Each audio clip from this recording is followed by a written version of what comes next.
എല്ലാവർക്കും drama review ചാനലിലേക്ക് സ്വാഗതം. ഈ ഹാർട്ടിൽ ഡിസീസുള്ള ആൾക്കാരൊക്കെ ഓവർ സ്ട്രെയിൻ എടുക്കുമ്പോഴും ഓവറായിട്ട് വർക്ക് ചെയ്താലോ ഇതുപോലെ നമ്മൾ പെട്ടെന്ന് ഇങ്ങനെ ശരീരം ഒരുപാട് സ്ട്രെയിൻ ചെയ്ത് എന്തെങ്കിലും വർക്ക് ചെയ്യുമ്പോഴൊക്കെ നമുക്ക് നല്ല ബ്രീത്തിങ് ഡിഫിക്കൽട്ടിയോ ചെസ്റ്റ് പെയിനോ ഒക്കെ ഉണ്ടാവാറുണ്ട്. ചില സമയങ്ങളിൽ ഒരു അറ്റാക്ക് വരെ വരാനുള്ള സാധ്യതയുണ്ട്.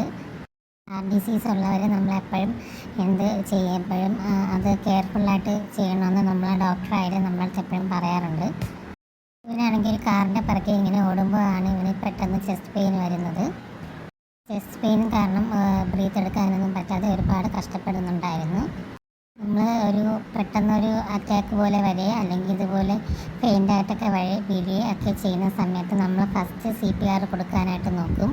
CPR ഒക്കെ കൊടുത്ത് അവൻ്റെ ബ്രീത്തിങ് നോർമലാക്കാനായിട്ട് നമുക്ക് നോക്കും. ആദ്യം നമ്മളെ മൈൻഡിൽ വരുന്നത് അതായിരിക്കും. അങ്ങനെ ആ പെൺകുട്ടിയും അത് ചെയ്യുന്നുണ്ട്. അവന് CPR കൊടുക്കാൻ വേണ്ടി ശ്രമിക്കുന്നുണ്ട്. Thank you.